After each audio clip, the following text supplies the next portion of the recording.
अस्सलाम वालेकुम नाजरीन, इमरान याकूब खान साहब और फैसल चौधरी साहब के साथ मैं हूं Samina Pasha. Programme viewpoint में आपको खुशामदीद कहती हूं। नाजरीन, एक अपॉइंटमेंट पर सबकी नज़र थी क्योंकि इलेक्शन कमीशन को ये फैसला करना था कि किसको निगरान वज़ीर आला पंजाब बनाना है। ये बड़ा और अहम फैसला उन्होंने अब से चंद लम्हे पहले कर दिया है और मोहसिन नकवी साहब को निगरान वज़ीर आला तैनात कर दिया गया है। इम्कान जाहिर किया जा रहा है कि आज रात 11 बजे ही उनकी हल्फ बर्दारी भी हो सकती है। दूसरी जानिब पीटीआई ने इस अपॉइंटमेंट को मुकम्मल तौर पर रिजेक्ट किया है और उनका ये कहना है कि ना सिर्फ ये कि वो सड़कों पर एहतजाज करेंगे बल्कि इसके साथ साथ अदालत का दरवाज़ा भी खटखटाएंगे। उनका अंदाज़ा ये है कि ये ना सिर्फ ये वजह है कि वो कोई मुतनाज़ किरदार हैं, बल्कि उनका ये भी ख्याल है कि उनको ये टास्क दिया गया है कि ना तो ये कि इलेक्शन का इल्तवा मुमकिन ना बनाएं, और दूसरी बात यह है कि इसके साथ साथ पीटीआई का रास्ता भी रोकें अगर इलेक्शन वक्त पर हो भी जाए। लेकिन बहरहाल ये उनके अंदेशे हैं, हो सकता है कि उसमें कोई सदाकत और हो सकता है कि ये अंदेशे गलत साबित हों। सूरत हाल यही है कि अब वो निगरान वज़ीर आला पंजाब मुकर्रर हो चुके हैं। अब इसके बाद होगा क्या इलेक्शन का जो प्रोसेस है वो अभी से ही मुतनाज़ होना शुरू हो चुका है, इसके ऊपर आज के प्रोग्राम में बात होगी। इसके साथ साथ बात करेंगे जनाब नवाज शरीफ साहब की वापसी के हवाले से, और जो एक बयानिया लेकर वो आ रहे हैं वापस, वही बयानिया मिलता जुलता है पीटीआई से, तो किसका बयानिया आवाम में जोर पकड़ेगा, इसके ऊपर भी बात करेंगे। और फिर इमरान खान पर जो हमला हुआ था उसकी जेआईटी में तब्दीली के ऊपर भी आज ही के प्रोग्राम में बात होगी। आप सबको खुशामदीद कहती हूँ और ख़ास तौर पर खुशामदीद कहती हूँ आज़मी साहब को भी, सीनियर तज्ज़ियाकार इस वक्त हमारे साथ प्रोग्राम में शामिल हैं। बहुत शुक्रिया आपका अतर काज़मी साहब। और आज सबसे पहले अतर काज़मी साहब से ही आगाज़ कर लेते हैं। अतर काज़मी साहब, कैसी आपके ख्याल से ये अपॉइंटमेंट है? आपको कोई हैरत हुई है मोहसिन नकवी साहब का नाम सुनकर? क्योंकि बहुत दिनों से मैं देख रही थी मीडिया पर तो ये चल रहा था कि मोहसिन नकवी साहब फेवरेट हैं इस पोस्ट के लिए। देखें, पीडीएम की जानिब से या नून लीग और पीपल्स पार्टी की जानिब से मोहसिन नकवी साहब का नाम दिया जाना, उस पे आप एतराज तो कर सकते हैं, लेकिन ये उनका आईनी हक है, वो जिसको भी मौजू समझें वो उसका नाम दे सकते हैं। लेकिन इलेक्शन कमीशन की जानिब से उस शख्स का नाम चुनना जो सबसे ज्यादा मुतनाज़े है बकौल उसके दूसरी सियासी जमात और जो मौजूदा हुकूमत थी उनके, वो ये बता रहे हैं कि ये फ्रंटमैन हैं जरदारी साहब के और ये बिल्कुल उनके लिए काम करेंगे, नून लीग के लिए काम करेंगे। तो एक ऐसी शख्सियत को इलेक्शन कमीशन की जानिब से चुनना, मेरे ख्याल में उसके ऊपर लोगों को थोड़ी सी हैरत हुई है कि क्या और कोई ऐसा बंदा नहीं था। और बार बार मीडिया के अंदर इस चीज का जिक्र हो रहा था कि मोहसिन नकवी साहब को ही चुना जाएगा। जिस तरह आपने भी पहले फरमाया कि मोहसिन नकवी हो सकता है बड़ी मौजू कैंडिडेट हो, बड़ी अच्छी शख्सियत हो, लेकिन एक बड़ी सियासी जमात जिसकी हुकूमत थी वो कहती है कि हम इसको नहीं मानते हैं, ये एक मुतनाज़ा शख्सियत है। तो लोग यही समझ रहे थे और यही कहा जा रहा था कि अब इतनी ज्यादा कंट्रोवर्सी के बाद सब कुछ डिटेल सामने आ चुकी हैं। उनकी जो मुलाकातें होती रही, जिसमें खान साहब की हुकूमत का खात्मा हो रहा था, मोहसिन नकवी किस किस मीटिंग में बैठे हुए थे, जरदारी साहब को किस किस से मिलवाया उन्होंने, लंदन में उनकी किससे मुलाकातें हुई, सब कुछ कैमरे की आंख ने महफूज कर लिया। तो इसके बाद कम अज कम कोई उनको इलेक्शन कमीशन तैनात नहीं करेगा। लेकिन लोगों ने इलेक्शन कमीशन के कॉन्फिडेंस को अंडर एस्टिमेट किया और इलेक्शन कमीशन ने वही कर दिया जो कोई सोच नहीं रहा था कि वो ये करेंगे। ठीक, इमरान साहब, आप इस बात को खुशी महसूस कर रहे हैं कि एक दफ़ा फिर से एक तीसरे सहाफ़ी हैं जो कि निगरान वज़ीर आला के लिए मुकर्रर हुए हैं, और आप उनकी तारीफ़ भी कर रहे थे चंद रोज़ पहले कि मेरा ख्याल से वो मोहसिन नकवी साहब मौजूद उम्मीदवार हैं। तो आप समझते हैं कि ये एक सही फैसला था और इलेक्शन कमीशन को यही चॉइस करनी चाहिए थी? बिस्मिल्लाहिर्रहमानिर्रहीम। देखें, सबसे पहली तो बात ये है कि बिल्कुल मैं तो आज इस बात पे खुश हूँ और मुझे फ़ख्र है कि जर्नलिज्म जो है उसका पाकिस्तान में इतना मेयार ज़रूर है कि मुसलसल तीसरा वज़ीर आला पंजाब जो कि पाकिस्तान का सबसे बड़ा सूबा है तो उसमें साफ़ी को चुना गया है। तो ये बड़ी अच्छी बात है। 2013 में नजम सेठी साहब थे, 2018 में हसन नसरी रिजवी साहब थे और अब मोहसिन नकवी साहब, तो बड़ी अच्छी बात है। लेकिन मतलब वैसे फख्र की बात होनी चाहिए क्योंकि सहाफ़ियों का काम मेरी गुजारिश तो सुने ना। मेरी सहाफ़ी जो होता है ना, बुनियादी तौर पे वो गैर जानिबदार होता है और उससे गैर जानिबदार ही होना चाहिए। जहाँ तक ये मामला है कि इनका एतराज़, तो देखें इलेक्शन कमीशन ने जो ये फैसला किया है मुत्तफ़िका तौर पे किया है चारों मेंबरों ने, और चेयरमैन जो हैं उनके चीफ इलेक्शन कमिश्नर। तो अब ये मुत्तफ़िका फ़ैसला है और आइनी तौर पे उन्होंने ये फैसला किया है कि जो उनको नाम भिजवाए गए थे उसमें से उन्होंने करना था। अतर काज़मी साहब ने जो बात की आइडियली तो ऐसा ही होता है कि कोई ऐसा बंदा देखा जाए जिस पे किसी को इतराज़ ना हो, लेकिन यहाँ प्रॉब्लम ये थी कि चारों पे किसी ना किसी को इतराज था। नहीं, नवीद अकरम चीमा साहब पे तो कंपैरेटिवली ऑपोजिशन का कोई इतराज नहीं सुना गया। ऑपोजिशन ने तो उनके नाम रद्द कर दिए थे ना, इसीलिए तो फिर ये बात इलेक्शन कमीशन तक पहुंची। अगर इलेक्शन कमीशन को इतराज ना होता तो इलेक्शन कमीशन तक क्यों जाती। लिहाजा इस बात को समझिए कि अपोजिशन ने तो उन दोनों को गैर मौजू, आपको याद नहीं कि मीडिया से बात करते हुए मलिक अहमद खान साहब ने कहा था, लेकिन वजह नहीं उन्होंने बताई। पीटीआई के पास उसके रीजंस हैं, उनके पास कोई बजाहिर रीजन तो हर एक होती है, वो 10 तो जिहाद पेश कर देंगे, ये 20 वजूहात बयान कर देंगे।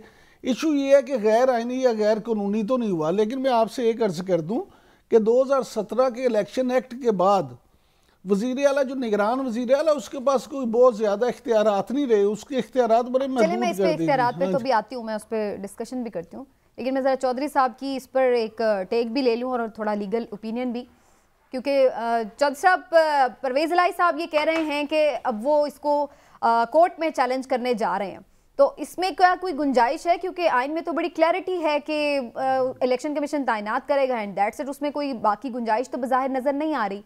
तो आप लगता है कि ये मेंटेनेबल होगी इसकी पिटीशन?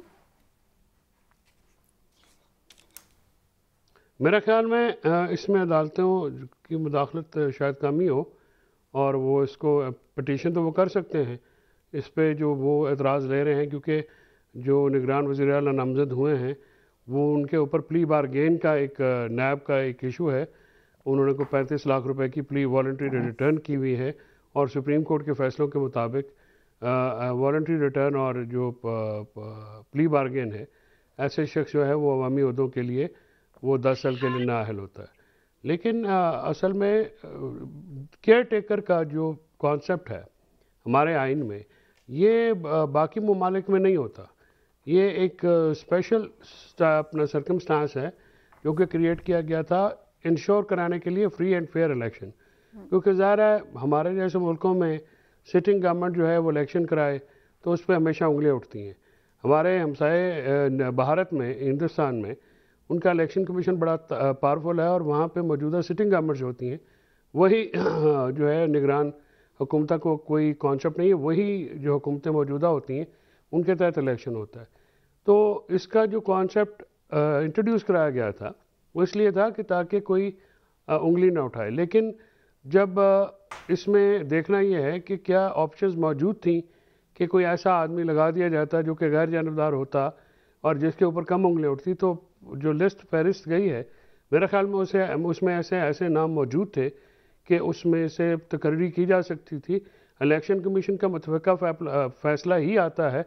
मैंने तो आज तक इलेक्शन कमीशन, ये इस इलेक्शन कमीशन का कभी आपको सरप्राइज नहीं देखा जिसमें कोई मेंबर जो है वो। अतर काज़मी साहब, आपसे मैं ये सवाल करूंगी जो मैंने इमरान साहब से भी किया, क्या आपके ख्याल से सहाफ़ियों का सियासी ओहदे लेना कोई काबिल सताइश अमल है, या आप इसको कोई नापसंदीदा अमल समझते हैं?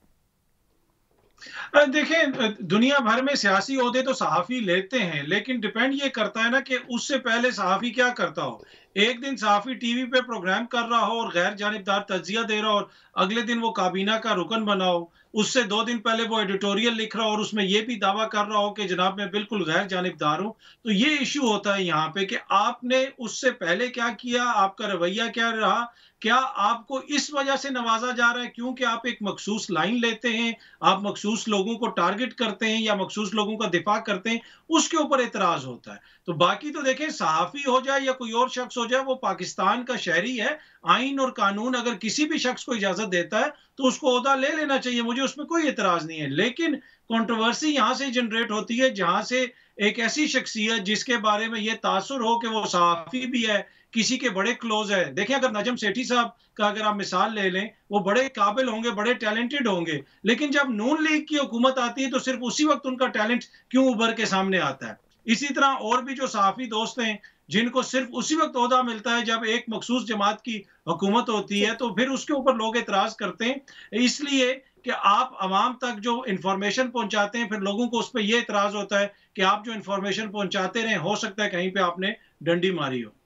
अच्छा अतर काज़मी साहब, ये जो एक खदशा है पीटीआई को कि हो सकता है, बल्कि ये कहा गया फवाद चौधरी साहब की जानिब से कि उनको 2 टास्क दिए गए हैं। एक तो ये कि इलेक्शन को वक्त पर होने ही ना दिया जाए, और दूसरा ये कि अगर किसी वजह से बादल नख्वास्ता वक्त पर इलेक्शन हों भी तो पीटीआई के लिए उसको टफ बना दिया जाए और उसमें फिर जाहिर है कि मशीनरी और तमाम चीज़ों को उनके अगेंस्ट इस तरह से इस्तेमाल किया जाए कि उनका रास्ता रोका जाए। तो आप समझते हैं कि उनके इन खदशात से कोई वाकई हकीकत का ताल्लुक हो सकता है?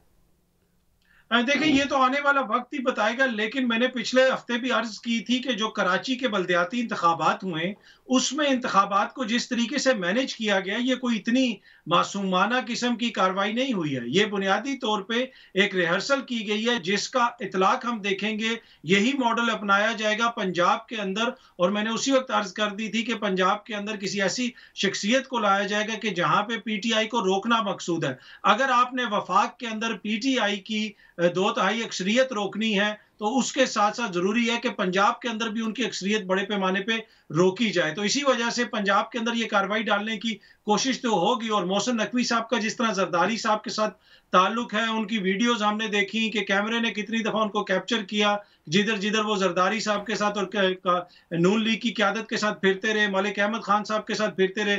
बल्कि मलिक अहमद खान साहब ने तो यहाँ तक कहा कि वो बड़ी मोतबर शख्सियत हैं क्योंकि वो CNN पे काम करते रहे। तो मलिक साहब, मैंने भी BBC पे काम किया है, तो थोड़ी सी आप भी मोतबर हो गए। आप भी काज़मी साहब, आप भी मोतबर शख्सियत है, आप अपने आप को अंडर एस्टिमेट ना करें। नहीं, अब तो बल्कि मैं सोच रही थी तमाम सहाफी जो है ना वो अपने आप को सीएम के लिए ना कैंडिडेट महसूस करना शुरू हो गए। अब तो हर कोई ये सोचेगा कि यार अगली बारी साड़ी भी आ सकती है। तो ये तो बड़ा अच्छा एक ट्रेंड सेट हो गया वैसे। लेकिन coming back to the discussion, Imran साहब, ये जो बात हो रही थी कि ऐसा इलेक्शन हो जाएगा कि जिस पे फिर कंट्रोवर्सी शुरू हो जाएगी, जो सीएम है केयर टेकर, उसके पास तो बहुत ज़्यादा इख्तियारात उस तरह से होते नहीं हैं, लेकिन बहरहाल फिर भी कुछ ना कुछ इख्तियारात तो होते हैं। और जिस तरह के इस वक्त एक माहौल है सियासी और बहुत तनाव की सिचुएशन है, तो उसमें आपको क्या नज़र आ रहा है, कितना आपको टफ टाइम दिया जा सकता है पीटीआई को? ये खदशात क्यों हैं? सबीना, खदशात जो है ना वो अपनी जगह, लेकिन मैं आपसे ये ज़रूर बात करना चाहूँगा, ख़ासतौर पर चोइस साहब भी हैं, काज़मी साहब भी, कि जब हमजा शहबाज यहाँ पे सीएम थे पंजाब में तो 20 हल्कों में ज़िमनी इलेक्शन हुआ, उस वक्त उन्होंने क्या कर लिया था। लिहाजा अगर हमजा शहबाज की उम्मत में कुछ नहीं हो सका, पीटीआई जीत गई है, तो अब भी अगर पीटीआई ने जीतना होगा तो मोहसिन नकवी क्या कर लेंगे? मोहसिन नकवी खुद जाके ठप्पे तो लगाने से रहे। लिहाजा मैं ये नहीं समझता कि पीटीआई जितना या काफ लीग जितना वावेला कर रही है उतने ये उनके लिए खतरनाक है। देखें, हर बंदे की अपनी एक रिप्यूट भी होती है, उसकी अपनी क्रेडिबिलिटी भी होती है। हम क्यों नहीं ये समझते या सोचते हैं कि मोहसिन नकवी साहब अपनी क्रेडिबिलिटी को मज़ीद बेहतर करने के लिए अच्छे इक़दाम करेंगे और हम फिर यहाँ बैठे ही उनकी तारीफें कर रहे हैं। जैसे इलेक्शन कमीशन ने आज अपनी क्रेडिबिलिटी को बेहतर किया है। देखिए, ये आपकी नज़र में है ना ऐसा। अभी तो आप देखें, ये एक मखसूस माइंडसेट की बात है जो ये कर रहा है। एक मखसूस माइंडसेट इसके मुकाबले में दूसरा मौक़िफ़ भी रखते हैं।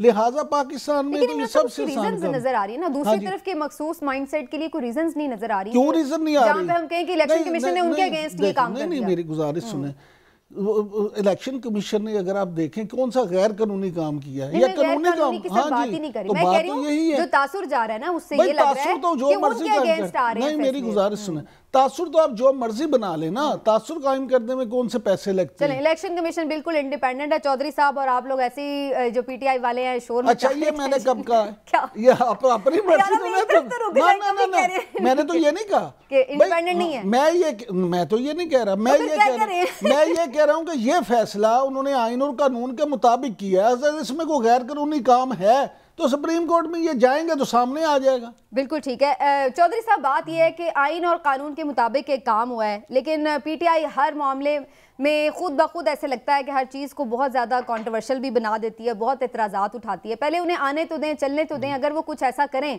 तो फिर यकीनन उनका एतराज़ करना भी बनता है, फिर बेशक जाके चैलेंज भी करें। लेकिन उससे पहले ही इतने ज़्यादा खदशात को पाल लेना, ये क्या दुरुस्त है आपके ख्याल से? ये तो बात ऐसे ही आप कह रहे हैं हवा में, just to create a balance. इसकी कोई मुझे बताएं क्या क्रेडिबिलिटी है मोहसिन नकवी साहब की, अदर दैन कि वो जरदारी साहब के करीब है और नवाज शरीफ शहबाज शरीफ के साथ रहते हैं। उनकी क्या क्रेडिबिलिटी है? क्या उन्होंने तीर मारा हुआ है? बाकी इमरान याकूब खान में वो सुरखाब के पार क्यों नहीं है जो मोहसिन नकवी में? हमारे इमरान याकूब खान साहब जो हैं वो सबसे ज़्यादा गैर जानबदार और प्रिंसिपल आदमी है। बड़ी मेहरबानी जैसा, शुक्रिया। मुजीबुर रहमान शामी जैसे बंदे को क्यों नहीं कंसिडर किया गया, कुछ और सीनियर बंदे को? मतलब ये तो ऐसी बात आप कर रहे हैं कि जैसे मतलब आप किसी एक आदमी को उठा के लगा दें जो कि पीटीआई के करीब हो, तो फिर आप देखिएगा कि अपोजिशन क्या करती है। ये कहने की बातें हैं। किसने कहा कि बेख्तियार होता है? डे टू डे रूटीन की पोस्टिंग ट्रांसफ़र जो हैं वो सीएम ने करनी है। डीसी और डीपीओ जो हैं डिस्ट्रिक्ट एडमिन, वो उन्होंने लगाने होते हैं। तो अगर वो अपनी मर्ज़ी के लगाएंगे और इलेक्शन कमीशन की और पीटीआई के जो आपस के मिसाली ताल्लुकात हैं, आपको उनका अंदाज़ा नहीं है कि मतलब वो इस हद तक जो है एक इलेक्शन का फ्री एंड फेयर होना, उसका तासुर होना चाहिए, उसमें शख्सियात ऐसी होती हैं, उसका ऑर्गेनाइजेशन ऐसी होनी चाहिए, और ऐसे लोगों को आप लगा दें जिनका ताल्लुक बड़ा वाज़े है, ताल्लुक जो है वो ढका छुपा नहीं है, वो बड़ा उनका एक आज़ादाना और वो ताल्लुक है सबके साथ, पीडीएम के साथ। तो ऐसे लगा के उसको जस्टिफाई कैसे किया जा सकता है? ये सुप्रीम कोर्ट या उसकी बात नहीं है।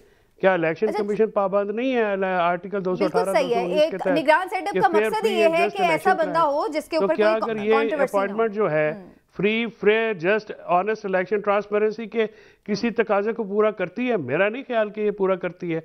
बहरहाल इलेक्शन कमीशन अगर ये डिसाइड कर चुका है कि ये इलेक्शन जो हैं ये बाद में सवालिया निशान हो और इन पे उंगलियां उठे, तो फिर ना आप कुछ कर सकते हैं ना हम कुछ कर सकते हैं। और अगर रियासत को इसी तरह खिलौना बनाना है तो फिर चौधरी साहब वैसे आपके ख्याल से उनको अल्लाह ही हिदायत दे सकता है। ठीक है चौधरी साहब सुनिए ना, ये जो अपॉइंटमेंट है इसके बारे में बहुत सारे लोगों का ख्याल ये कि मोहसिन नकवी साहब सिर्फ जरदारी साहब के करीब नहीं है, बल्कि वो किसी और के भी फेवरेट कैंडिडेट हैं, और इस मामले में भी जो है वो इस्टेब्लिशमेंट शायद न्यूट्रल नहीं है। तो आपको लगता है कि कोई इस बात को भी वेटेज मिला है, इसमें वाकई इस्टेब्लिशमेंट न्यूट्रल नहीं है? खान साहब भी अपने कल के भी इंटरव्यू में अभी यही कह रहे थे कि इस्टेब्लिशमेंट अभी तक न्यूट्रल नहीं है। अभी तक ऐसे इशारे नहीं मिले हैं जिनसे मुकम्मल तौर पे आज़ाद होने का और एपॉलिटिकल होने का कोई अपना तासुर कायम हो सके। अभी बहुत सारी चीज़ें होना बाकी हैं। अभी मेरे ख्याल में कि वो चीज़ें जो कि एक तासुर कायम करने के लिए ज़रूरी हैं वो अभी तक के इदारों की तरफ से नहीं आई हैं और आनी चाहिए थी, अब तक आज आनी चाहिए थी। उम्मीद करते हैं कि वो आइंदा आएंगी और जो ज़िम्मेदारान हैं इदारों के, वो अपनी रिस्पॉन्सिबिलिटी और मुल्क की हालात की नज़ाकत को समझते हुए कोई ऐसा काम करेंगे जिससे जो ये दोनों तासुर मुस्तहकम हो सकें। काज़मी साहब ये फरमाइएगा कि एक तासुर ये भी जा रहा है कि चूंकि सिस्टम इस वक्त नहीं चाह रहा था कि ये इलेक्शंस हों 2 सूबों में, और इमरान खान साहब ने मर्जी के खिलाफ जाकर ये जो असेंबलियां हैं वो तहलील की और ज़बरदस्ती इलेक्शन प्रोसेस में लेकर जा रहे हैं, तो अब एक तरह से इस तरह की चीज़ों से यानी उनकी नापसंदीदा सारे वो चीज़ें ला करके उनको एक तरह से सज़ा दी जा रही है कि ये लें फिर अब आप मज़ा लें असेंबलियां तोड़ने का, अपनी हुकूमत ख़त्म की है, अब आप ये वाली हुकूमत फिर भुगतें। तो आपको लगता है कि ये जो अब मुखालफत है कि इमरान खान साहब ने बिला वजह अपने गले डाल ली है और बात सिस्टम के साथ ना चलने की वजह से बिला वजह वो बहुत सारे अपने लिए इशूज़ बना चुके हैं? देखिए, सिस्टम तो बिल्कुल गैर सियासी हो चुका है, उसका सियासत में कोई किरदार नहीं है, सियासतदानों ने सियासत करनी है और उसकी वाज़ेह मिसाल आज इलेक्शन कमीशन का मेरिट के मुताबिक और आइन और कानून के मुताबिक फैसला है। तो इस इतराज को तो मैं कतई नहीं मानता। दूसरी बात यह है कि अगर इमरान खान जो है वो सिस्टम के लिए खतरा बन गया है, इमरान खान ने इनके लिए कोई मसाइल पैदा किए, सिस्टम से क्या मुराद है इनकी नज़र में सिस्टम है वो ये है कि इलेक्शंस जब होंगे तो हम इलेक्शन हार जाएंगे। जब तक इनको ये गारंटी नहीं होगी कि हमारा बंदा इलेक्शन नहीं जीतेगा तो ये इलेक्शंस को, कोई भी इलेक्शंस करवाने की बात करेगा तो ये कहते हैं कि जनाब ये सियासी अदम इस्तेहकाम कर रहा है। और अब तो इनके दोस्त खुल के टीवी पे आके कहना शुरू हो गए हैं कि जब तक इमरान खान सिस्टम के अंदर रहेगा, सियासी अदम इस्तेहकाम रहेगा, उसको आप आउट कर दो। तो जिस किस्म के केसेस उनके ऊपर चल रहे हैं तो ये चीजें तो होती रहेंगी जब तक चीजें सिस्टम के हाथ में है। सिस्टम कोई भी हो, मुझे नहीं पता वो कौन सा सिस्टम है, जिस सिस्टम के हाथ में जब तक चीजें होंगी इमरान खान को रिलीफ नहीं मिलेगा। ये मेरा 25 मई से कंसिस्टेंट एक मौकिफ है। उस वक्त भी बहुत सारे दोस्त कह रहे थे कि 6 दिन का टाइम दे दिया गया, इलेक्शंस होंगे। मैं बार बार यही अर्ज करता हूं कि जब तक चीजें जमहूर के हाथ में नहीं आएंगी इमरान खान को रिलीफ नहीं मिलेगा। चाहे किसी जगह पे भी हो, सिस्टम वो कहीं पे भी हो, मुझे नहीं पता वो कौन सा सिस्टम है, ना ही मैं किसी तरफ पॉइंट कर रहा हूँ ना इशारा कर रहा हूँ, पर इमरान खान को सिस्टम से रिलीफ नहीं मिलेगा, उसको इलेक्शन से रिलीफ मिलेगा, और उस रिलीफ में रुकावट डालने के लिए फिर आप देखते हैं कि बहुत सारी काम होते हैं, बहुत सारे काम होते हैं, लेकिन वो सिस्टम जो है अब लग रहा है कि हर दो तरफ से ही तनकीद का निशाना बनने जा रहा है। और अब लगता है कि दोनों बड़ी सियासी जमातें इस वक्त जो आकर ऐसा लग रहा है कि सिस्टम को क्वेश्चनेबल करेंगी। एक छोटा सा ब्रेक लेते हैं, बयानी की जंग के ऊपर बात करेंगे एक ब्रेक के बाद।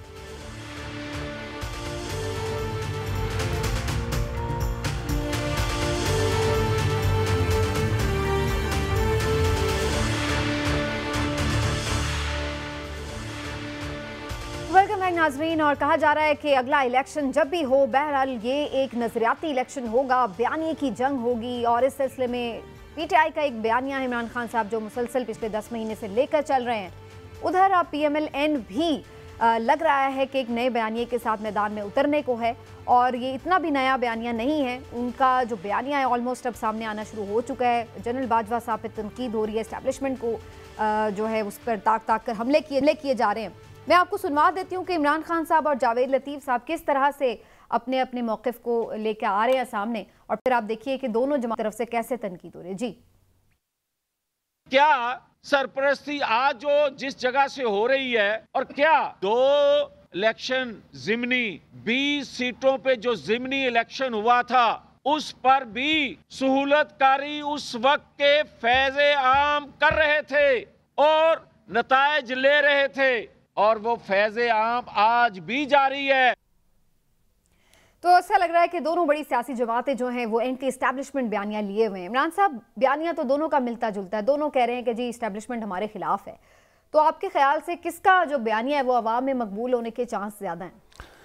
देखिए, बात ये है कि बयानिया बनाने में तो इमरान खान साहब चैम्पियन है।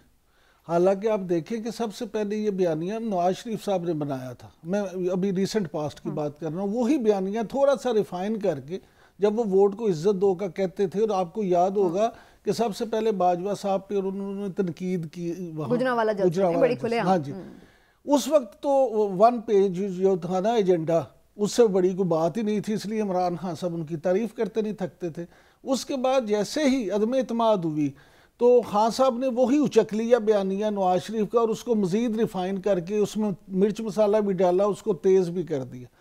अब देखा नवाज शरीफ साहब ने तो उन्होंने कहा वाह वाह वाह वाह वाह, ये तो मेरा ही बयानिया है, तो इमरान खान अगर इससे मकबूलियत हासिल कर सकते हैं तो मैं क्यों नहीं, मैं क्यों पीछे रह जाऊँ। ख़ास तौर पे उनकी साहबजादी को तो मलका भी हासिल है इस तरह की गुफ्तगू करने में, लिहाजा उन्होंने कहा ठीक है अब हम भी यही अपनाएंगे। खुद भी मलका ही है। वो मलका हासिल हुआ है। अच्छा, तो ये अब इस मामले में देखें, मुझे ये लगता है कि दोनों तरफ से इसलिए होगा कि हमारे यहाँ एक फैशन बन चुका है कि हम एस्टेब्लिशमेंट को, हम जो बंदा जितनी गालियां देता है, जितना बुरा भला कहता है, तनकीद करते हैं ना, जितना लिबरल बनता है, इसको तस्वीर कर जीत, उसको ज़्यादा जल्दी इज्जत मिलती है, सोशल मीडिया पे वो ज़्यादा मशहूर हो जाता है। इसलिए यहाँ ये कल्चर है, उसी कल्चर को सामने रखते हुए शायद उन्होंने फैसला किया।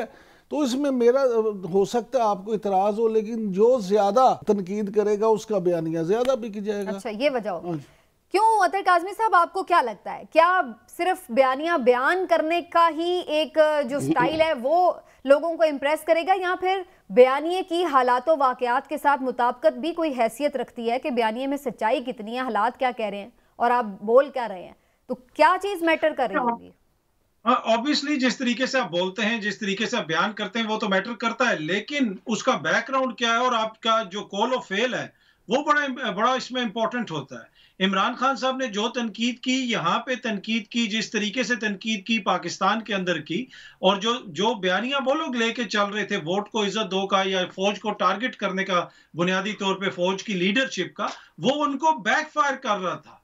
वो 3 साल वो इसी किस्म का बयानिया लेके चलते रहे ना। ये टर्म सिलेक्टर्स और सिलेक्टेड किसने, इन्होंने निकाली थी, पर ये 3 साल के अंदर मुल्क में किसी किस्म का कोई बहरान पैदा नहीं कर सके, कोई सड़कों पे आवाम को नहीं निकाल सके, अंदर कुछ नहीं कर सके, जब तक वो लोग जिनको ये तनकीद का निशाना नहीं बनाते थे वो इनके साथ नहीं मिल गए। जब एस्टेब्लिशमेंट इनके साथ मिली तो फिर इनको रिलीफ मिला। लेकिन दूसरी तरफ इमरान खान के ये 13-14 जमातें भी खिलाफ हैं, इस्टेब्लिशमेंट के साथ जो उसके ताल्लुकात हैं वो भी आपको पता है, इलेक्शन कमीशन के साथ जो ताल्लुकात हैं वो भी कौम को पता है। उसके बावजूद ये सब मिलके कह रहे हैं कि जी निज़ाम नहीं चल रहा है, कुछ ना कुछ किया जाए, कोई पाकिस्तान के इस्तेकाम के लिए कोई डायलॉग कर लिया जाए, कोई ऐसी हुकूमत बना दी जाए। तो बुनियादी इसमें फ़र्क क्या है? बुनियादी फ़र्क ये है कि इमरान खान को अवाम की सपोर्ट हासिल है।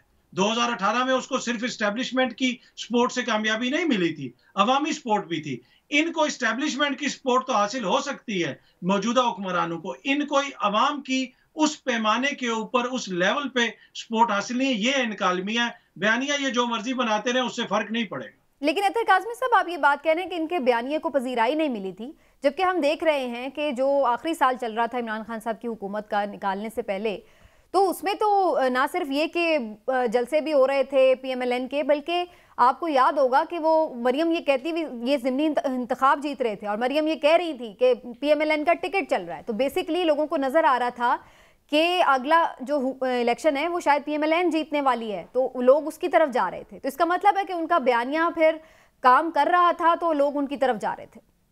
नहीं, उसमें देखें महंगाई का इशू था, पाकिस्तान तहरीक इंसाफ की गवर्नेंस का इशू था, उसमें एहतजाज का वोट पड़ता था जितने भी आपके ज़िमनी इंतखाबात होते थे। लेकिन मेरा पहले दिन से मौक़िफ़ है कि ये सारी जमातें जो हैं ये इमरान खान की इंश्योरेंस पॉलिसी हैं। जब इनके मुकाबले पे वो आएगा, जिस दिन भी आएगा, तब तक जो है अवाम इसी के साथ रहेंगे, इसलिए कि इनकी कारकर्दगी वो देख चुके हैं। उसकी कारकर्दगी हाँ, अगले 4 साल 5 साल वो देख लें, उसके बाद एक अलग चीज हो सकती है। लेकिन फिलहाल जो इनका बयानिया है वो एक महदूद मुद्दत के लिए तो शायद किसी एक हल्के में काम आ जाए, लेकिन अवाम की नजर में उस तरह जिस तरह ओवरऑल पूरे मुल्क में इमरान खान साहब को पजराई मिली है वो मुझे इनको मिलती हुई नजर नहीं आ रही। जी चौधरी साहब, बयानिया की जंग कौन जीतेगा? बयानिया की जंग इमरान खान जीत चुके हैं। नवाज शरीफ बयानिया की कीमत वसूल कर चुके हैं और उन्होंने अपनी हुकूमत बनाई है, अवाम का जीना दोबर किया है, अवाम को महंगाई में, बेरोज़गारी में, कसम परसी में और गुर्बत में धकेला है। अपने इस बयानिए की उन्होंने अपने भाई को, अपने भतीजे को इक़्तिदार दे के, अपने केसेस माफ़ करा के उन्होंने इसकी भरपूर कीमत जो है वो वसूल कर ली है। इमरान खान साहब का बयानिया जो है इस वक्त वो ज़बान ज़द-ए-आम है, लोगों के दिलों के ऊपर जो है वो एक तीर की तरह पेवस्त है। उसको कोई माने ना माने, पसंद करे ना पसंद करे, बयानिया इस वक्त इमरान खान का चलेगा। इमरान खान का बयानिया चल रहा है। इमरान खान के बयानिए को हर ख़ास अवाम में पाकिस्तान के तूल अर्ज़ में एक भरपूर किस्म की जो है वो पजीराई मिल रही है और ये पजीराई इलेक्शन की सूरत में लेकिन मेरा नहीं ख्याल में कि चौधरी साहब ये तो PMLN की तरफ से तो दबे अल्फाज में ये भी कहा जा रहा है कि जो जिन 5 शख्सियात को स्पेशली वो टारगेट कर रहे हैं खबर के मुताबिक, जिसमें साबिक चीफ जस्टिस भी हैं, साबिक जनरल्स भी हैं, तो आपको क्या लग रहा है कि वो तो ये भी मुतालबा कर रहे हैं कि उन खिलाफ कार्रवाई भी की जाए जिन्होंने नवाज शरीफ की हुकूमत जो थी उसको ख़त्म किया था और उनके खिलाफ कार्रवाई की, तो वो तो ये अब लेके चल रहे हैं। तो आपको लगता है कि ये थोड़ा एक कदम आगे बढ़कर बात है, इसकी वजह से समीना मुतालबा किससे कर रहे हैं? वो किससे कर रहे हैं मुतालबा? हुकूमत तो खुद में बैठे हुए हैं, तो करें ना। किसने रोका उनको? वो बिस्मिल्लाह करें। उनके सारे जो है ना, जो अनाने हुकूमत है वो तो उनके हाथ में है। मुतालबा किससे करेंगे? वो तो खुद बैठे हुए हैं, तो बिस्मिल्लाह करें। फेडरल गवर्नमेंट का अच्छा, एक और चीज है चौधरी साहब, कानून के मुताबिक बिल्कुल ठीक हो गया, कुछ करना है। ठीक है। अच्छा चौधरी साहब, वो ये भी एक बात कर रहे हैं कि जो मौजूदा माशी हालात है जो किसी से ढके छुपे नहीं है, वो कह रहे हैं कि जो आगे की जो कारकर्दगी के मुवाजने की जब बात होती है तो वो कहते हैं हम इस कारकर्दगी का मुवाजना नहीं करेंगे इमरान खान की कारकर्दगी से, जो 2018 से पहले का हमारी कारकर्दगी का मुवाजना था वो किया जाए। तो आप समझते हैं कि वो एक फेयर मवाजना है? क्योंकि अभी तो उन्हें आए हुए 1 साल हुआ है, तो वो कह रहे हैं कि इसका क्यों हम करें, हमारा पिछला दौर हुकूमत देखा जाए, वो कंपेयर किया जाए इमरान खान साहब के साथ। वो तो उनकी ख्वाहिश हो सकती है, मुवाजना तो लोगों ने करना है, लोग मुवाजना करते हैं। उनका जो इमरान खान का दौर था और पिछले साल का ये जो तकरीबन साल में इन्होंने किया है, लोग उसका दिन में 3-3, 4-4, 5 दफ़ा मुआवजा करते हैं। लोग जो हैं जब भी दुकान पे जाते हैं कोई चीज लेने तो मुवाजना खुद ही हो जाता है चौधरी साहब, ये बात से। लेकिन इमरान साहब मुवाजना हो रहा होता है, आप पेट्रोल डलवाते हैं तो मुवाजना हो रहा होता है, आप बिजली का बिल भरते हैं तो मुवाजना हो रहा होता है, आप गैस का बिल भरते हैं तो मुवाजना हो रहा होता है, आप ग्रोसरी करते हैं तो अपना मुवाजना हो रहा होता है। तो ये मुवाजना कोई इनकी ख्वाहिश के मुताबिक थोड़ी होगा, लोग मुवाजना करके फैसला कर बैठे हैं, लोग तहिया कर बैठे हैं। चलिए ये तो कि उन्होंने इनको रिजेक्ट करना है और उन्होंने ठीक है। अच्छा इमरान साहब वक्त बता चुका है ना, देखिए सूबाई इलेक्शन नहीं जीते इमरान खान ने, क्या अपना वफाक के इलेक्शन नहीं जीते उन्होंने, तो क्या वो हवा में था? क्या उस वक्त आपको मुल्क के, और वो जो इलेक्शन हुए हैं MNAs के, वो जो 7 सीटें जीती हैं वो तो कराची से, पंजाब से, सिंध से, पंजाब से, KP से, अब हर जगह से वो जीते हैं। वो किस जगह से अपना वो नहीं, वो आपकी बात जैसे दुरुस्त है और इसको हम चैलेंज भी नहीं कर रहे। उन्होंने बड़े तूलर्स में जलसे किए और लोगों ने उन्हें सपोर्ट दिया और इस वक्त कोई भी इस बात को नहीं चैलेंज कर रहा कि इमरान खान साहब मकबूल नहीं है, तो ये बात तो एक अलग रही। लेकिन इमरान साहब किस मवाजने की अगर बात की जाए तो किस दौर से PMLN का मवाजना किया जाएगा? क्योंकि लोग तो ये भी कह रहे हैं कि भाई आप खुद अपनी मर्जी से इस हुकूमत में आए थे ना, अगर आपने वही मवाजना करना था तो फिर फौरी इलेक्शन करवा देते जब इक्तदार संभाला था। अब आप कर भी रहे हैं हुकूमत और कह रहे हैं जी हमारे पिछली वाली देखें। समीना ये ऐसे ही है कि जैसे ये कि चोपड़ियाँ और वो भी दो। अच्छा कि भाई आप हुकूमत में हैं लेकिन आप ये कह रहे हैं कि इस हुकूमत में ना हमें देखें, आप हमारी पिछली हुकूमत का देखें। भाई ऐसे कौन देखेगा या क्यों देखे? आप अगर लोगों को तंग अब कर रहे हैं, आपने अगर महंगाई भी कंट्रोल नहीं कर सके, आप अगर मुआशी सूरत हाल को ठीक नहीं कर सके, आप अगर डॉलर की कीमत कंट्रोल नहीं कर सके, आप अगर यहाँ पे LCs नहीं खुलवा सके, आप अगर यहाँ पे दवाइयाँ जो हैं वो मुहैया नहीं कर सके, तो हम ये कहें कि वाह वाह वाह वाह 2018 में बड़ा अच्छा था यार पाकिस्तान, उस वक्त इनकी हुकूमत बड़ी अच्छी थी। ये नहीं होता। मुआवजा तो अब होगा जो इस वक्त है, लेकिन ये बात जो इस वक्त की जा रही है उसमें आप एक बात समझ लें कि अब ये इस कोशिश में है कि किसी तरह से ऐसा बयानिया बनाएं जिससे ये अवाम के आगे फिर जाके अपनी को पोजीशन बेहतर कर सकें। यही वजह जो ये बातें हो रही हैं ना, काजमी साहब और चौधरी साहब इससे मुत्तफिक होंगे कि इलेक्शन को लेट किया जाए, इस मुद्दा जो इलेक्शन अक्टूबर में भी ना हो, 6 महीने साल मुद्दत किसी तरह से बढ़ा दी जाए, मुआशी इमरजेंसी लगा दी जाए। इन सारी बातों के पीछे यही है, इनकी कोशिश ये है कि किसी तरह से इन्हें वक्त मिल जाए, ये कुछ बेहतरी कर दें, किसी मांगता के पैसे ले आन और उसके बाद फिर ये कह सकें कि देखें ये। और दूसरा, इमरान खान के खिलाफ जब बयानिया बनेगा, इमरान खान ये समझते हैं उसको उतनी देर उसके बबल में से हवा निकल जाएगी, उसकी मकबूलियत कम होगी, तो ये सारे इस तरह के दीवाने के वो इंतजार करेंगे उस वक्त तक का कि इलेक्शन में ना जाए। लेकिन बहरहाल अवाम जिसको रोटी 30 रुपए की मिलेगी तो क्या वो ये सोचेगा कि कौन ज़्यादा अच्छी गालियां जनरल बाजवा को दे रहा है, मैंने उसको वोट देना है, या वो ये देखेगा कि मुझे रोटी किस हुकूमत में सस्ती मिलेगी? तो अवाम के मसाइल कुछ और है जी, लेकिन पता नहीं कौन से बयानिए बनाए जा रहे हैं हमारी सियासी जमातों की तरफ से। एक ब्रेक लेते हैं जी, ब्रेक से वापस आते हैं और फर्दर बात करते हैं। इमरान खान साहब पर कातलाना हमले के हवाले से भी कुछ पेशरफ्त हुई है जो JIT तहकीकात करी थी, उसमें क्या है जी, उस पर बात करते हैं एक ब्रेक के बाद।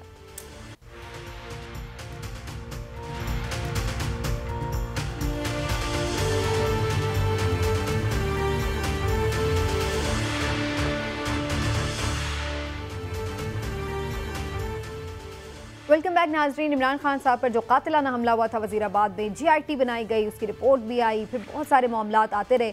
फिर ये भी कहा जा रहा था कि जनाब जो उनके सरबराह है उन्होंने अपनी जो JIT की टीम है उसके ऊपर अदम एतमाद का इजहार किया और फिर कुछ लोगों को निकालने का कहा, फिर तब्दीली हो गई। तो काफ़ी इसमें रोज़ की कुछ ना कुछ नई कॉन्ट्रोवर्सी आ जाती है। समझ नहीं आ रहा कि कौन अपनी मर्जी की रिपोर्ट लेने की कोशिश कर रहा है, जो पिछली साबका हुकूमत अब कह लें आप परवेज़ इलाही साहब की थी वो, या फिर कुछ और लोग हैं जो सच को छुपाने के लिए कोशिश करते रहे और रुकावट डालते रहे। क्या इसमें हकीकत है, इस पर रोशनी डालनी बड़ी ज़रूरी है। चौधरी साहब, इस JIT में इनकी रिपोर्टों में आखिर मसला है क्या? क्यों इसमें इतनी तब्दीलियां और कंट्रोवर्सीज हर रोज़ आ रही हैं और हक़ाइक़ उस तरह से ऐसा लग रहा है कि कहीं छुपे हुए हैं अभी तक? उसमें PTI का मौक़िफ़ ये है कि JIT के ऊपर दबाव डाला जा रहा है। JIT के मेंबरान जो हैं वो मेंबरान जो कि बराह रास्त जो है तफ्तीश में उस तरह से शामिल भी नहीं थे और उन्होंने अपनी मर्ज़ी से जो है वो किसी के दबाव के ऊपर वो बयान बदल लिया और इसी वजह से फिर उनको तब्दील करना पड़ा। JIT का मकसद ये होता है कि आप जॉइंट इन्वेस्टिगेशन टीम वो रखें जो कि अपना ताकि तफ्तीश अच्छे तरीके से हो सके। लेकिन क्योंकि ये जो इमरान खान साहब के ऊपर कातलाना हमले का मुकदमा है, ये FIR के इंदराज से लेके अभी तक जो है इस पर बहुत सारे सवालात हैं, इस पर बहुत सारी कानूनी झोल हैं। पहली अपना 150 साल की एक सेटल्ड ज्यूरिस्प्रूडेंस है कि जो कंप्लेनेंट होता है वो ही मुद्दई जो है वो अपनी मर्ज़ी का पर्चा कराता है। लेकिन पाकिस्तान में एक नया रवाज आया है कि अपनी पुलिस की मुद्दईयत में पर्चा दर्ज कराएं, उसके बाद अदालत जो है वो हाथ खड़े कर देती है बड़े आराम से कि जी नहीं नहीं हम तो कुछ नहीं कर सकते। तो उसके बाद जो है अपनी मर्ज़ी की तफ्तीश कराएं और उसको केस को जो है वो उसको ख़त्म कर दिया जाए। तो इसी वजह से जो है ये इस पे शुरू से ही आपको लगता है मुतनाज़ है। और JIT के जो सरबराह है, JIT की जो ये मुतनाज़ है और ये जो मामलात जिस तरह से चलाए जा रहे हैं, तो ये इस तरह से तो अगर इमरान खान को इंसाफ नहीं मिल सकता मुल्क में, तो फिर आम लोग क्यों इस निज़ाम से, इस सिस्टम से तवक्को रखेंगे। और मेरा ख्याल में अशराफिया जो इस सिस्टम की बेनिफिशरी है उसको इस बात से फ़र्क भी नहीं पड़ता कि आम आदमी से को रोटी मिलती है, आम आदमी को इंसाफ मिलता है, आम आदमी को रोज़गार मिलता है, आम आदमी के मसाइल में कोई कमी होती है, उनको इससे कोई दिलचस्पी रह नहीं गई है। ठीक हो गया। अतर काज़मी साहब, क्या इमरान खान साहब को इंसाफ मिलेगा इस हमला केस में जो एक इन्वेस्टिगेशन इस पर हो रही है जैसी तैसी? क्या लियाकत अली खान साहब को यहाँ पे इंसाफ मिला था, मोहतरमा शहीद बीबी को इंसाफ मिला था, तो मुझे नहीं लगता कि उनको इंसाफ मिलेगा। अगर इंसाफ से ये मुराद है कि कोई हतमी पता चलेगा कि कौन इसमें मुलविस था, क्या हुआ, कभी भी ऐसा नहीं होगा। क्योंकि ये जो सिस्टम है, ये इस सिस्टम के अंदर इतनी सख्त ही नहीं है कि वो इस किस्म की किसी चीज को सामने ला सके और किसी को इंसाफ मिले। तो यहाँ पे इंसाफ तो किसी को नहीं मिलता। इंसाफ इसी हद तक उनको मिल सकता है कि अगर उनको एक फ्री और फेयर इंतखाबात में दे दिए जाएं। लेकिन उससे भी इतना खदशा है कि ये ना हो कि फ्री एंड फेयर अगर इंतखाबात होते हैं और उनकी हुकूमत आ जाती है और वो जिनका नाम लेते हैं फिर वो मुकदमे दर्ज करवाएंगे, तो ये एक बहुत बड़ा मसला है जिसकी वजह से पूरा सिस्टम इस वक्त एक तरह से वो सख्त का शिकार है, जिसे आप कह सकते हैं जामिद हुआ है। तो मेरा नहीं ख्याल कि उनको इंसाफ मिलेगा, लेकिन मायूस नहीं होना चाहिए, अपनी कोशिश तो इंसान को जारी रखनी चाहिए। इमरान साहब, इस वक्त तो चले अब हुकूमत बाकी नहीं रही पंजाब हुकूमत, लेकिन इससे पहले तो जाहिर है पंजाब हुकूमत PTI की थी, परवेज़ इलाही साहब उनके वज़ीर आला थे। गुजरात के जो वज़ीराबाद है, गुजरात के पास, वहाँ पर ये सारा होता है मामला, और इसके बावजूद भी FIR दर्ज नहीं होती, JIT में मसले मसाइल निकल रहे हैं।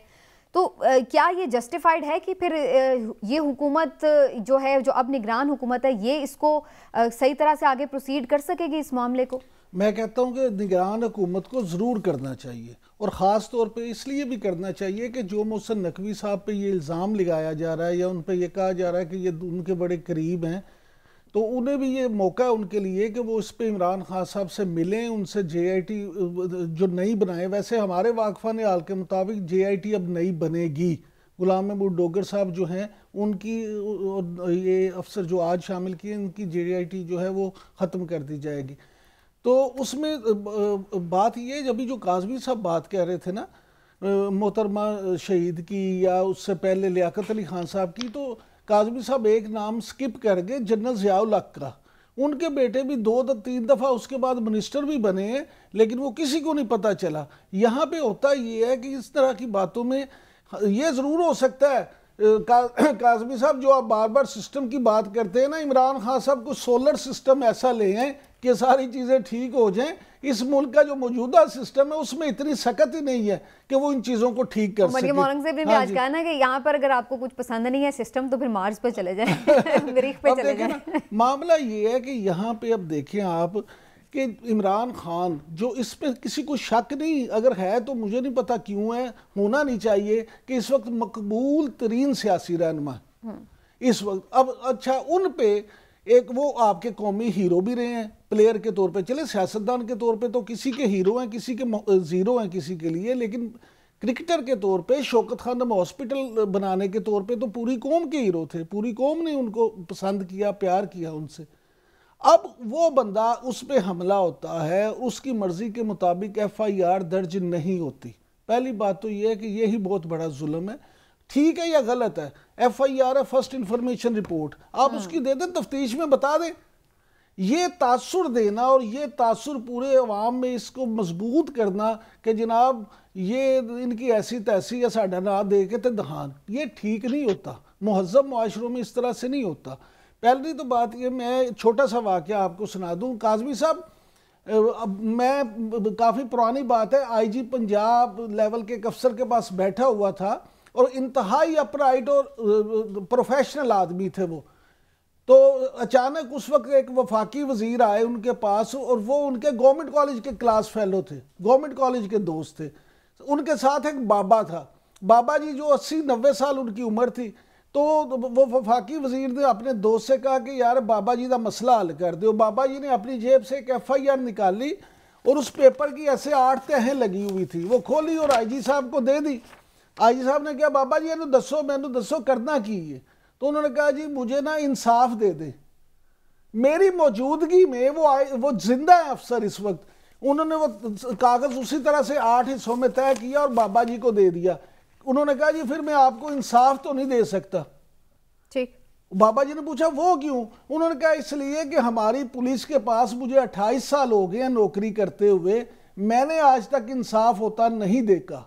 हमारे पास दोनों फरीक आके झूठ बोलते हैं, जिसका झूठ हमें ज्यादा बेहतर लगता है उसके हक में फैसला दे देते हैं। चलिए जी, थोड़ा सा जी आगे चलते हैं और एक बड़ा इंपॉर्टेंट सोशल इशू है जिस पर मैं जरूर बात करना चाह रही हूँ। सियासत पर और मामलात पर बात होती ही रहती है, लेकिन कुछ चीज़ें ऐसी हैं कि हमें अपने माशरे और उसकी तरबियत के हवाले से भी फिक्र करनी चाहिए।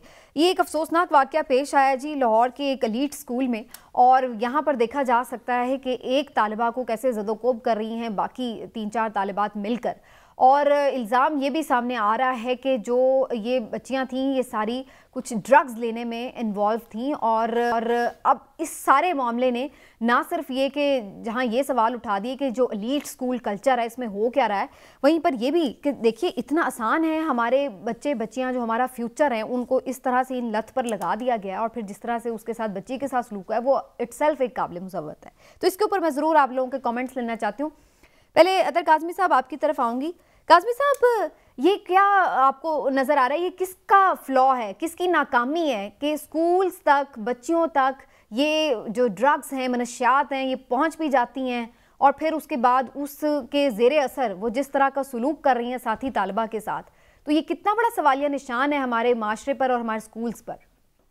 देखिए, एक तो इसमें पेरेंटिंग का भी है। ये नहीं हो सकता कि पेरेंट्स को पता ना हो। जिस तरीके से आप बच्चों की तरबियत करते हैं, और अनफॉर्चुनेटली पाकिस्तान में मैंने ये चीज़ नोट की है कि हालिया अरसे में बहुत सारी ऐसे वाक़यात हुए हैं जहाँ पे ये तासुर ये मिलता है कि पेरेंट्स ये समझते हैं कि सारी तरबियत सिर्फ स्कूल ने करनी, सिर्फ स्कूल की जिम्मेदारी नहीं है, पेरेंट्स का कसूर भी है, हाँ स्कूल की इंतजामिया का कसूर भी है।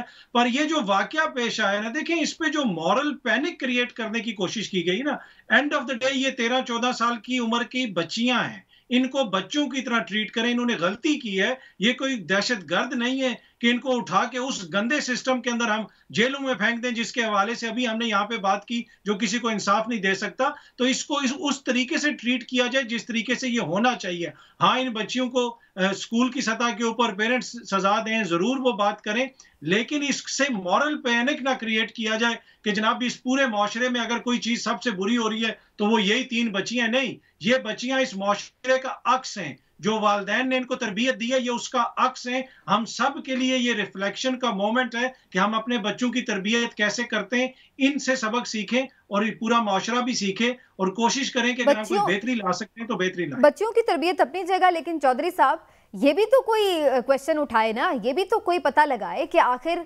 स्कूल्स तक, कॉलेजेस तक, यूनिवर्सिटीज तक ये मनशियात की एक्सेस क्यों, कैसे, किस तरह मुमकिन है? क्या ये जो बड़े बड़े स्कूल्स बन जाते हैं, हजारों हजारों और लाखों लाखों रुपए फीसें लेते हैं, क्या इनकी कोई जिम्मेदारी नहीं है कि कोई चेक एंड बैलेंस रखें? ये किस तरह से ये चीज़ें जो हैं बच्चों और स्टूडेंट्स तक पहुंच जाती हैं और वो इसके ऊपर कोई चेक एंड बैलेंस ही नहीं है कि कौन क्या कर रहा है? नहीं, एक वाक्य को तो बुनियाद बना के इस किस्म का स्वीपिंग स्टेटमेंट तो नहीं दी जा सकती है। और दूसरा ये ड्रग्स एलिमेंट जो वैसे चौधरी साहब इसमें एक वाकया भी नहीं है, इसमें इससे पहले भी कुछ वाकयात हुए हैं। ये हतमी तौर पे आ जाए, ये एक वाकया है, स्कूल में बुलिंग होती है और बुलिंग में बिल्कुल अतर सही कह रहे हैं। पेरेंटिंग का भी इशू है, तालीम और तरबियत, तालीम के साथ तरबियत का फुकदान है। आजकल नौ दौलत जो न्यू मनी है उसकी वजह से ये मामलात हैं। चलिए वक्त अब खत्म हो गया। मैं इमरान साहब का मौक़िफ़ नहीं इस पर सकी, लेकिन बहरहाल इस पे कोई यकीनन सख्त चेक एंड बैलेंस होना चाहिए। आज के प्रोग्राम से नाज़रीन इतना ही। जाते जाते ज़रूर मैं सबकी तरफ से कंडेम करना चाहती हूँ स्वीडन में जो कुरान पाक की बेहुरमती का वाक़या पेश आया, जिससे जो 1.5 अरब मुसलमान हैं उनकी जिस तरह से दिल आज़ारी हुई है उसको हर कोई मुसलमान कंडेम करता है और हम भी इस प्लेटफॉर्म से कंडेम करते हैं। आज के प्रोग्राम से नाज़रीन इतना ही। इंशाल्लाह फिर आपसे मिलेंगे। अपना ख्याल रखिएगा।